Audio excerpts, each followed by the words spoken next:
오늘 말씀은 마태복음 27장 46절 말씀입니다. 한 절이니까요. 우리 다 같이 함께 읽도록 하겠습니다. 제가 읽도록 하겠습니다. 제9시쯤 예수께서 크게 소리질러 이르시되 엘리 엘리 라마 사박다니 하시니 이는 곧 나의 하나님 나의 하나님 어찌하여 나를 버리셨나이까 하는 뜻이라. 아멘. 바나 리서치라고 하는 그룹이 있는데요. 이 미국의 기독교 전문 여론조사 기관입니다. 이 그룹에서 2010년경에 조사한 내용에 따르면 유독 교회에 나가지 않는 한 연령대가 있는데 바로 18살부터 29살까지의 젊은이들이라는 겁니다. 이 젊은이들을 다른 말로 이 모자이크 세대다 이렇게 부르는데요. 이 모자이크를 보면은 여러 가지 다양한 색상을 가지고 있잖아요. 이 다양한 색상과 그리고 또 다양한 모양이 이 모여져서 하나의 조화로운 이 하나의 공동체가 되는 것처럼 그렇게 이 연령대의 사람들은 다 라이프 스타일도 틀리고 또 세계관도 틀리고 생각하는 것도 모두 다르지만 동일한 성향을 보이고 있어서 이 그룹을 이 하나로 이렇게 묶을 수 있다라고 하는 것이죠. 이 조사에 따르면 이 59%의 이 젊은이들 중에 여기 있는 사람들 중에 59%가 이 10대에는 교회를 나갔는데 지금은 이제 교회를 다 빠져나갔다고 합니다. 이 59%라고 하는 수치가 조금 높긴 하지만 원래 이렇게 고등학교 졸업하면은 교회를 떠나는 숫자가 많이 있었잖아요. 예전에도 있었는데 뭐 특별한 게 아니잖아요. 이렇게 얘기할 수 있지만 사실은 이 예전하고는 좀 다른 양상을 보이고 있는데 예전에는 이 젊은이들이 교회를 떠났어도 한 10년 정도가 되면 다시 교회로 돌아왔다고 합니다. 그런데 요새는 교회를 떠나고 나면 다시 교회로 돌아오지 않는다는 것이죠. 이 모자이크 세대에 대해서 이 삶의 중요한 이 문제들을 생각하는 방식이 예전하고 조금 틀린 것을 발견하는데요. 예를 들면은 이 결혼을 꼭 해야 되는 겁니까? 아니면은 어떤 사람들은 교회에 우리가 꼭 반드시 나가야만 되는 겁니까? 교회 나가는 게 그렇게 중요합니까? 라는 생각들을 가지고 있다는 거죠. 어디선가 많이 이게 들어본 질문 같으시죠? 이 그룹의 사람들이 이 각각 교회를 떠난 자기만의 이유를 전부 가지고 있습니다.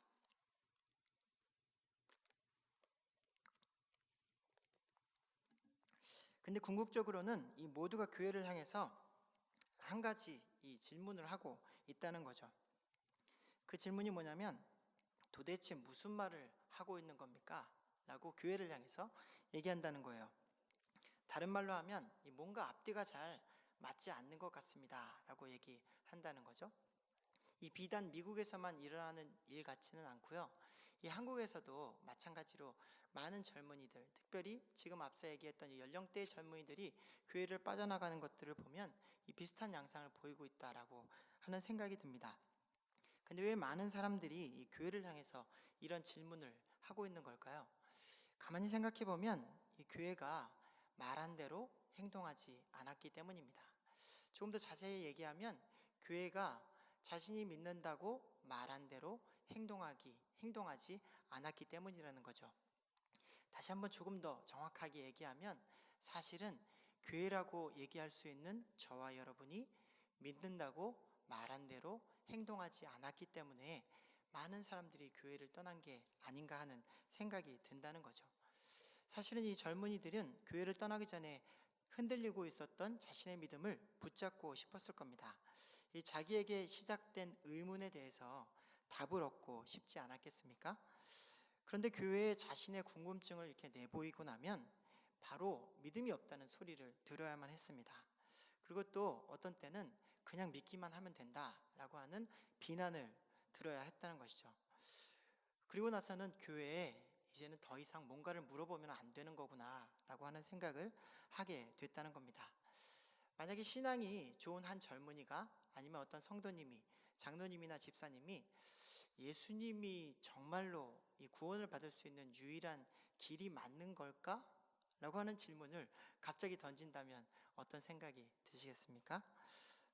또 한 분이 이 세 분이고 또 세 분이 이 한 분이고 이렇게 하나님이 세 분이었다가 한 분이었다가 이런 게 좀 말이 안 되는 것 같지 않나요? 라고 하는 질문을 만약에 어떤 분이 교회 안에서 던진다면 어떤 생각이 드시겠습니까? 약간 좀 불편한 마음이 드시겠죠. 저도 청년 시절에 그런 불편한 눈초리와 또 나에 대해서 이 수군거리는 소리를 듣고 싶지 않아서 어떤 의문이나 궁금증을 가지고는 있었지만 교회 안에서는 드러내지 못했던 그런 시기가 있었습니다. 여러분은 그런 경험을 가지고 있지 않으신가요? 저는 오늘 약간 불편할 수는 있지만 많은 젊은이들이 교회에 던지고 싶었던 이 삐딱한 질문 한 가지를 가지고 왔습니다.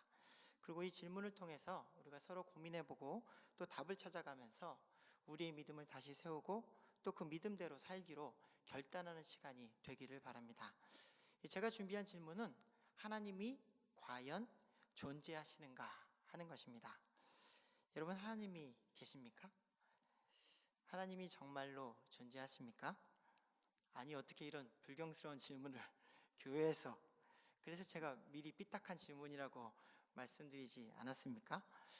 얼마 전에 9학년인 제 첫째 딸이 학교에서 이 프로젝트를 하는데요. 이 친구들과 함께 이 프로젝트 하는 이 모임이 있는데, 한 명은 몰몬교, 그리고 또 한 명은 천주교, 그리고 자기는 기독교, 나머지 한 명은 하나님을 믿지 않는 이 무신론을 가지고 있었던 그 친구가 있었다는 거예요. 희한하게도 이 모여 있었던 이 4명의 친구 그룹이 있는데, 이 3명, 하나님이 존재한다고 생각하는 3명은 아무 얘기도 안 하는데, 이 하나님을 믿지 않는다고 얘기하는 친구가 갑자기 하나님에 대한 얘기를 꺼냈다는 거예요. 그러면서 질문하는 게 하나님이 과연 존재하느냐라고 질문을 했다는 거죠. 이 나머지 3명의 학생들이 yes, 당연하지 이렇게 얘기했다는 거예요. 그랬더니만 다시 뒤이어서 이 친구가 하나님이 존재하는 걸 어떻게 증명할 수가 있느냐라고 질문을 했다는 거예요. 그랬더니 3명의 친구들이 다 똑같이 아무 말도 안 하고 고개를 숙이고 있었다 이렇게 하는 얘기를 제 딸이 저한테 얘기를 해주는 거예요. 여러분, 하나님의 존재를 어떻게 증명할 수 있을까요? 이 C.S. 루이스의 순전한 기독교라는 책에서 이 하나님의 존재를 이 한 가지 변증을 통해서 증명하는 것을 보게 됩니다. 이 C.S. 루이스에 따르면 모든 사람들은 도덕률이라고 불리는 양심의 법칙을 가지고 있다는 것이죠. 여기서 법칙이라고 하는 것은 이 현재나 과거나 미래 단 한순간에도 변하지 않는 한 가지 진리를 얘기하는 것입니다. 예를 들면 뉴턴의 만유인력의 법칙처럼 이 지구상의 모든 물체가 위에서 떨어지면 중력에 의해서 땅으로 떨어지게 돼 있는 것, 그런 것들이 법칙이라는 것이죠. 이 양심의 법칙이라고 하는 것은 이 세상에 있는 모든 사람들이 자신의 양심에 의해서 선하고 악한 것을 구별할 수 있다는 것입니다. 이 한국에서는 인사하는 것이 예의지만 미국에서는 인사하면 좀 우스꽝스럽게 됩니다. 이런 것은 모두에게 적용할 수 없기 때문에 법칙이라고는 얘기할 수가 없는 것이죠. 그런데 아이를 학대하는 것은 악하다라거나 사람을 죽이는 것은 나쁘다 라고 하는 것처럼 이 도덕적인 양심의 기준은 이 세상에 있는 단 한 사람도 예외가 없이 모두 똑같이 생각하고 있기 때문에 이런 것을 양심의 법칙이다 라고 얘기할 수가 있다는 것이죠. 그리고 그 법칙에 따라서 한 가지 중요한 질문이 뒤따라오는데, 그러면 과연 어떤 것이 선하고 어떤 것이 악하냐 하는 것에 대한 기준을 누가 정했느냐 하는 것이죠. 이 칼로 사람을 죽이는 것은 선하고 또 아이를 보고 웃는 것은 악하다라고 얘기할 수도 있잖아요. 칼로 사람을 죽이는 게 선한 일이다, 또는 이 조그만 베이비를 보고 환하게 웃으면 악하다라고 얘기할 수도 있는데, 모든 사람들은 전부 똑같이 칼로 사람을 죽이면 악하다고 얘기하고 아이를 보고 환하게 웃어도 악하지 않다라고 얘기하고 생각한다는 것이죠. 만약에 어떤 절대적인 선의 기준이 없다면 그런 일이 불가능할 거란 이야기입니다. 그렇기 때문에 모든 인간에게 내재되어 있는 이 양심의 법칙이라는 것은 절대 선의 기준이 되는 신의 존재를 인정하는 중요한 매개체가 된다는 것이죠. 그런데 이 신의 존재를 이성적으로 증명한다고 해도 우리는 최고의 선의 기준이라고 하는 신의 정체성에 대한 또 다른 회의적인 질문들을 또다시 맞게 됩니다. 예를 들면 만약 하나님이 계시다면 왜 이 세상에 악이 존재하는 것인가? 라고 하는 것이죠. 하나님이 모든 것을 창조하셨다고 하는데 그럼 이 악한 것, 이 악도 하나님이 창조하신 거 아니냐? 라고 하는 질문이 뒤따라 오게 된다는 것이죠. 그러나 이러한 질문은 하나님의 속성에 대해서 정확하게 모르고 얘기하는 질문입니다. 이 분명히 하나님은 모든 것을 하실 수 있는 전능하신 하나님입니다. 하지만 여기에서 모든 것을 할 수 있다라고 하는 것에는 이치에 닿지 않는 모든 것까지 전부 할 수 있다라고 얘기하는 것은 아닙니다. 예를 들면 하나님은 실수하실 수 없는 분이고 하나님은 당신의 존재를 멈추실 수도 없는 분이라는 거죠. 하나님은 이 세상에 악한 것을 창조하시는 하나님이 아니라는 겁니다. 이 세상에 악이 존재하는 이유는 그럼 뭘까요? 이 세상에 악이 존재하는 이유는 하나님이 그 악한 것을 창조하셨기 때문이 아니라 하나님이 인간을 자유의지를 가진 존재로 창조하셨기 때문입니다. 좀 더 정확하게 얘기하면 하나님은 악이 존재할 수 있는 가능성을 가진 인간을 창조하셨다라고 말하는 게 맞을 것 같습니다. 하나님은 인간을 자유롭게 어떤 것을 결정할 수 있는 존재로 이 창조하신 상황 가운데서 이 인간은 악을 선택할 가능성 그리고 이 악에 의해서 불러올 수 있는 고난의 가능성을 내포할 수밖에 없게 되었다는 것이죠. 이 부분에 대해서 이 철학 사상가인 피터 크리프트 박사는 이렇게 말을 합니다. 인간이 하나님 대신 악을 택할 수 있는 문이 열렸고 그 결과 고통이 따라왔다. 이 세상 고통의 대부분은 죽이며 욕하며 이기적이며 성적으로 문란하고 약속을 어기며 멋대로 살기로 한 우리의 선택의 원인이 있다라고 얘기하고 있습니다. 그런데 하나님이 이 악의 창조자는 아니다라고 하는 이 납득 가능한 설명에도 이 하나님을 믿지 못하는 사람은 꼬리를 물고 이어지는 답을 찾기가 참 어렵습니다. 왜냐하면 개인적으로 겪었거나 만나게 되었던 이 고통의 경험 때문입니다.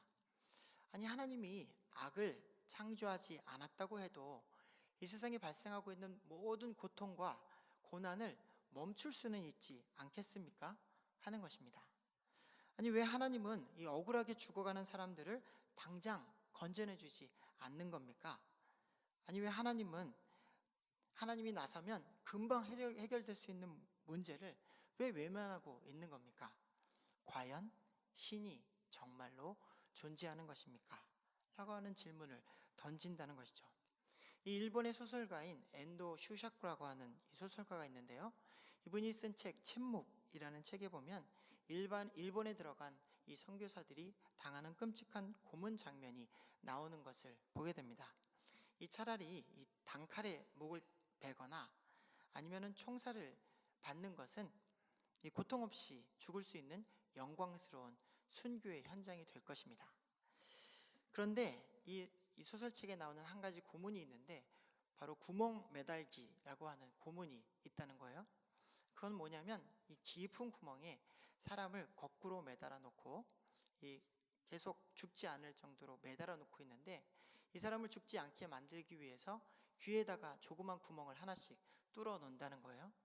왜냐하면 이 귀를 통해서 피를 조금씩 흘러가게 해서 혈액순환을 하도록 만들어서 이 사람이 죽지 않고 계속 거기서 머무를 수 있도록 만든다는 것이죠.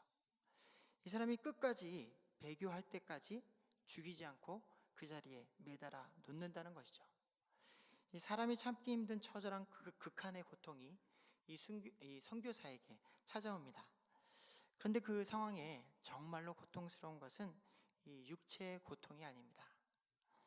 여러분 복음을 전하기 위해 그 오래전에 예수 그리스도의 복음을 품고 몇 달을 배를 타고 넘어가서 아무도 서양 사람이 없는 그 땅에서 들어가자마자 잡혀서 거기에 매달려 있는 이 선교사의 마음속에 드는 육체의 고통보다도 더 잔인한 고통은 이 끝없는 고문 속에서 흔들리고 있는 하나님의 존재에 대한 믿음이라는 것이죠.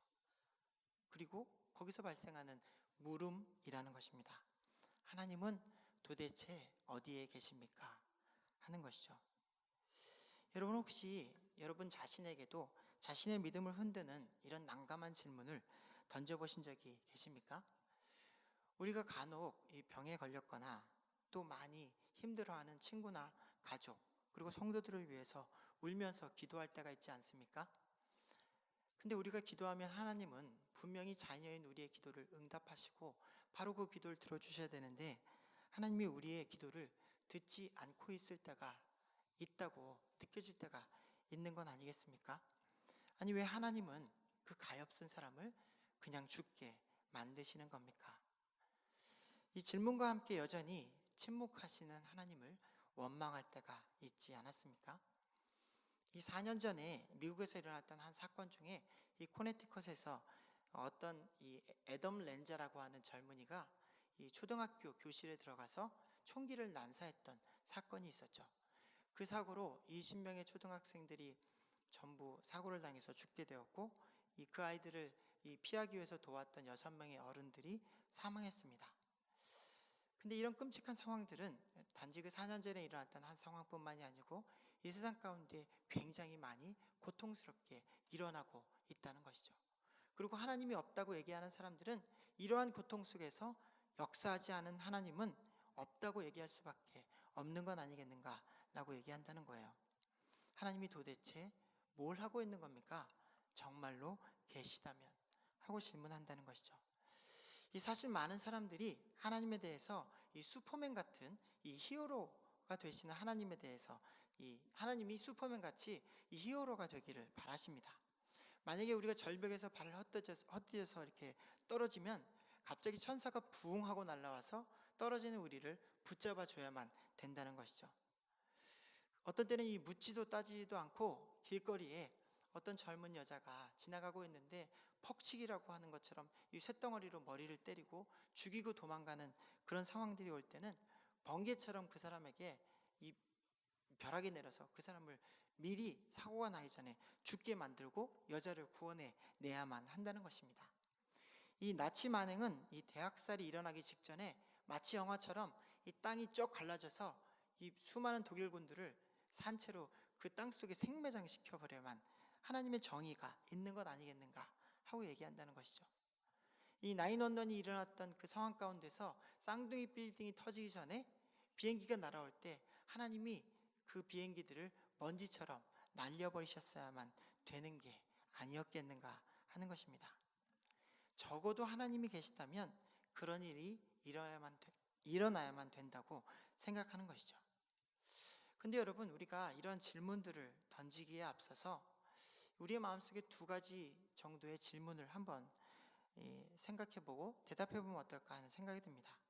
첫 번째는 정말로 하나님이 우리의 모든 부분에 대해서 우리가 하나님이 개입하시기를 원하는가 하는 것입니다. 하나님께서 우리를 그렇게 만들기를 바라는가 하는 것이죠. 여러분 여기 뜨거운 물이 있는데 내가 뜨거운 물에 이 손을 대려고 하면 갑자기 뜨거운 물을 찬물로 하나님이 바꿔주기를 원하십니까? 우리의 손자가 길 가다가 돌부리에 걸려서 넘어지려고 하는 순간 돌을 사라지게 해주기를 바라시냐 하는 것입니다. 여러분 하나님께서는 앞서도 얘기했던 것처럼 저와 여러분을 자유의지를 가지고 있는 한 존재로 만드셨습니다. 하나님께서 모든 인류에게 만약에 100%의 사랑과 이 100%의 복종을 원하셨다면 100%의 사랑, 100%의 복종 그것을 원하셨다면 하나님은 우리를 사람으로 만들지 않으시고 그냥 로봇으로 만드시면 된다고 하는 것입니다.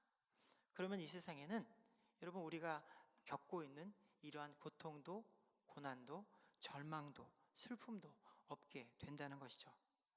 왜냐하면 모든 사람들이 동일한 방식의 특정한 행동을 하도록 하나님은 이미 사람들의 마음 가운데 결정된 회로 시스템을 집어넣어 놓으셨기 때문일 것입니다. 그런데 여러분은 진짜 그런 존재가 되기를 원하십니까? 이 하나님은 선과 악을 그리고 하나님을 받아들이는 것과 거부하는 것을 선택할 수 있는 존재로 우리들을 만드셨고 우리로 하여금 기꺼이 기쁨으로 하나님 앞에 나오기를 바라고 계신다는 것이죠. 하지만 반대로 인간은 하나님을 거역하고 악을 자행할 결정권도 가지고 있기 때문에 이 땅에는 끊임없이 죄악으로 인한 고통과 고난이 발생할 가능성이 여전히 열려 있다라고 하는 것입니다. 이 하나님이 정말로 인간의 모든 고통을 외면하시는가 하는 의문들을 대하면서 이 생각해보게 되는 또 다른 질문 한 가지는, 하나님이 정말로 인간의 고통을 다 알면서도 그렇게 내버려 두시고 외면하신 걸까요? 하는 것입니다. 하나님에게는 우리가 모르는 선한 뜻이 있다는 것을 우리는 알아야만 합니다. 여러분, 인류에게 있어서 가장 악하고 가장 처절하고 가장 고통스러운 사건이 하나 있었습니다. 이 홀로코스트보다도 훨씬 더 처참하고 세상의 어떤 전쟁보다도 훨씬 더 파괴적이고 어떤 재난보다도 끔찍한 일이 한 가지 있었습니다. 그 사건은 다름 아닌 여러분과 제가 잘 알고 있는 하나님이 인간의 아들로 내려오셔서 십자가에 달려 들어가신 신의 죽음입니다. 여러분, 하나님의 아들을 십자가에서 못 박아 죽이는 것보다 더 끔찍하고 악한 일이 또 있겠습니까? 만약에 정말로 하나님이 계시다면 이 땅에서 일어났던 가장 악한 그 일에 대해서 갑자기 불보라를 일으키셔서 거기 있는 모든 대적을 쓸어버리시고 기적을 일으켜서 천군 천사를 보내서 십자가에 달린 예수님을 당연히 구원해내야 하는 것이 맞는 것 아니겠습니까? 마치 정말로 하나님이 존재하시는 겁니까? 라고 하는 이 고난 속에서 부르짖는 인간의 외침처럼 예수님도 그렇게 십자가 위에서 하나님께 부르짖지 않았습니까? 나의 하나님, 나의 하나님, 어찌하여 나를 버리셨나이까? 여러분, 그런데 하나님이 그 외침에 응답하셨습니까? 하나님이 그 외침에 기적을 일으키셨습니까? 아니요. 하나님은 예수님의 부르짖음에도 침묵으로 외면하셨습니다. 여러분, 진짜 하나님이 존재하는 게 맞습니까? 하나님이 진짜 존재하는 게 맞다면 어떻게 그 예수님의 처절한 고통에 하나님은 외면하고 있을 수밖에 없었겠습니까? 하나님이 정말로 악한 분이기 때문입니까? 여러분, 하나님이 정말로 선한 분이시기 때문에 예수님의 그 고통에 외면하셨다는 것을 우리는 잘 알고 있습니다. 우리를 구원하시기 위한 하나님의 사랑이 있었기 때문에 하나님의 외면이 그 자리에 있었던 것 아니겠습니까? 하나님은 인류를 구원하신다는 가장 선한 것을 만들어내시기 위해서 이 땅에 일어난 일 중에 가장 악하고 고통스러운 사건을 사용하지 않았습니까? 고통과 절망스러운 순간에 하나님이 여러분을 외면하시는 것만 같습니까? 아니요. 하나님은 절대로 우리를 외면하시지 않으십니다. 다만 우리가 하나님의 그 선한 뜻을 아직은 알 수 없을 뿐인 것입니다. 여러분, 하나님을 우리가 나중에 대면하게 될 때 우리는 하나님께 묻지 않아도, 하나님께서 우리에게 말씀하시지 않아도 우리는 하나님의 선한 뜻이 무엇이었는지 바로 깨닫게 될 것입니다. 성경에 욥의 이야기가 있죠. 계속되는 고통 속에서 욥이 절규하면서 하나님께 외치는 목소리들이 욥에 나옵니다. 근데 욥의 절규에 굉장히 많은 장을 할애하면서 하나님이 갑자기 엉뚱한 이야기들을 던지시죠.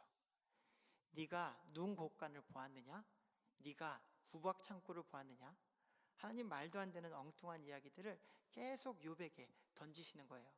근데 재미있는 것은 그 사건 이후에 욥이 괜찮아졌다는 거예요. 욥의 고통이 바로 사라진 게 아니에요. 근데 괜찮아졌어요. 왜 괜찮아졌을까요? 하나님의 임재를 보았기 때문입니다. 하나님이 말씀하신 것 때문이 아니고, 하나님이 내가 고통당하는 중에 안 계신 게 아니었구나, 하나님 여기 계셨구나, 하나님 여기 계시는구나 하는 것을 보게 될 때 욥은 자신이 당한 모든 고통과 고난이 아무런 상관이 없어지게 되었다는 것이죠. 여러분, 나중에 우리가 하나님을 대면하게 될 때 모든 것을 알게 될 것입니다. 왜냐하면 하나님은 선하신 하나님이시기 때문이시죠. 많은 사람들이 하나님이 없다고 얘기할 때에도 하나님은 우리를 외면하신 게 아니고 하나님은 직접 이 땅 가운데 내려오셔서 고통을 짊어지시고 우리와 함께 하셨던 하나님이시라는 것을 우리가 알게 된다는 것이죠. 이 하나님의 존재를 믿는 크리스찬인 저와 여러분에게 제가 오늘 세 가지 결단을 하기로, 이 세 가지 좀 결단을 했으면 좋겠다고 생각하는 것이 있습니다. 이 첫 번째는 나에게 주어진 자유, 의지로 하나님이 기뻐하시는 일을 하기로 선택하자 하는 것입니다. 어쩌면 여러분 중에 많은 분들이 이 고난주간을 맞이하면서 혹은 부활주의를 맞이하면서 내가 가지고 있는 모든 많은 것들 중에 이 잘못된 것들, 나쁜 것들을 하나님이 좀 나를 바로 좀 고쳐주셔서 새롭게 됐으면 좋겠다라고 생각하시는 분들이 있을지 모르겠습니다. 근데 여러분, 우리의 모습은 갑자기 하나님께서 어떤 기적을 일으켜서 변화시키시는 게 아니라는 것을 알아야만 합니다. 하나님이 우리를 변화시키는 방법은 하나님이 저와 여러분에게 주신 자유의지를 통해서 내가 하나님을 사랑하기로, 내가 이웃을 사랑하기로, 그리고 또 내가 이제부터는 하나님이 기뻐하시는 일만 하기로, 또 이제부터는 내가 하나님이 좋아하시지 않는 일은 하지 않기로 결단하기로 결심해서 하나님께 나아감으로 이루어진다는 것이죠. 여러분, 기적은 없습니다. 내 눈앞에 홍해바다처럼 날마다 이 바닷길이 열리는 게 아니에요. 기적은 내가 하나님이 주신 나의 자유의지로 하나님의 기뻐하시는 삶을 살겠습니다라고 결단할 때 이루어진다는 것입니다. 두 번째로, 이 고통을 견디는 신앙생활을 하기로 우리 함께 결단합시다 하는 것입니다. 여러분, 이것은 다른 말로 하면 하나님을 신뢰하는 것입니다. 우리에게는 예기치 못한 고통의 순간이 찾아올 때가 있습니다. 어떤 고통은 갑자기 가족을 떠나보내고 또 자녀를 사고로 떠나보내는 것처럼 참으로 감당하기 힘든 것들도 있습니다. 그런데 신앙인은 그 고통 앞에서 지금은 다 알 수 없지만 하나님의 선하심을 신뢰하며 나아가는 것이라는 것이죠. 우리는 그것을 다른 말로 소망이라고 부릅니다. 신도범 장로님 기도하실 때 인용하셨던 사도 바울의 말씀처럼 환난은 인내를, 인내는 연단을, 그리고 연단은 소망을 이루는 줄을 우리가 하나님을 신뢰함 가운데 알게 된다는 것이죠. 세 번째로 우리가 함께 결단했으면 좋겠다라고 생각되는 것은 고통당하는 이웃에게 우리가 작은 예수가 됩시다 하는 것입니다. 하나님은 우리를 고난 중에 내몰아 놓고 이 안락한 안마의자에 앉아서 편안하게 누워 계셨던 분이 아닙니다. 하나님은 우리를 구원하시기 위해 친히 이 땅 가운데 내려오셨고 또 우리와 함께 고통을 당하셨습니다. 근데 이 땅에 내려오셨던 그 하나님은 우리를 가르치지도 않으셨고 꾸짖지도 않으셨고 우리에게 명령하지도 않으셨습니다. 여러분, 우리 주변에 몸이 아프고 어떤 때는 마음이 아프고 또 어떤 때는 예수 그리스도를 알지 못해서 방황하는 영혼들이 있습니다. 그런데 이웃에게 나아갈 때 내가 깨달은 신앙을 가르치거나 꾸짖거나 명령하면 안 됩니다. 예수님을 믿으면 되는 거야. 지금 힘들어하지 말고 툴툴 털고 일어나면 돼 라고 얘기하면 안 된다는 거죠. 여러분, 예수님께서 우리에게 하셨던 것처럼 우리의 할 일은 그냥 그 아파하는 형제와 자매 옆에 가서 함께 머물러 있어주고 그냥 함께 울어주는 것이 아닌가 하는 생각이 듭니다. 사람들은 하나님이 어디 계시냐고 말을 하지만 하나님은 그렇게 한 명 한 명의 성도가 하나님의 살아계심을 믿는 바대로 행동하는 삶을 살 때 우리의 삶을 통해서 이 땅에 그 존재를 드러내십니다. 우리 함께 잠깐 기도하도록 하겠습니다. 사랑과 은혜가 많으신 아버지 하나님 감사합니다. 하나님 아버지, 하나님의 은혜로 우리가 이 땅 가운데 살아갈 수 있음을 고백합니다. 예수 그리스도의 은혜와 십자가의 공로가 아니면 우리가 이 땅에 설 수 없었음을 고백합니다. 하나님이 계시다고 말을 하고, 하나님의 존재가 계시다고 말을 하고, 하나님을 믿는다고 우리가 얘기하지만, 하나님 아버지, 마치 우리가 하나님이 없는 것처럼 행동하고 살아갈 때가 얼마나 많았습니까? 하나님, 우리의 삶 가운데 다른 사람들이 우리를 바라볼 때 저 사람을 보고는 도저히 하나님이 있다고 말할 수 없다고 여겨질 만큼 그렇게 악하게 살아왔던 때가 얼마나 많았습니까? 아버지 하나님, 우리의 죄악을 용서하여 주시옵소서. 하나님에 대해서, 이웃에 대해서 아버지 하나님을 믿는다고 얘기하는 것이 참으로 부끄러울 만큼 그렇게 부끄럽게 살아왔던 우리의 삶을 이제는 결단하고 돌이키기를 원합니다. 예수 그리스도께서 우리를 위해서 십자가에 돌아가신 그 십자가의 공로가 헛된 것이 되지 않기를 원합니다. 하나님 아버지, 하나님께서 우리에게 주신 자유의지를 가지고 우리가 기쁨으로 결단하며 악한 것을 배격하고 하나님께 기쁨을 드리기로 결단하는 우리들 되도록 인도하여 주시옵소서. 이웃을 사랑하기로 결단하고 아버지 하나님, 아파하는 형제를 위해서 내가 함께 울며 머물러 있어 주기로 결단하는 우리들 되도록 주여 인도하여 주시옵소서.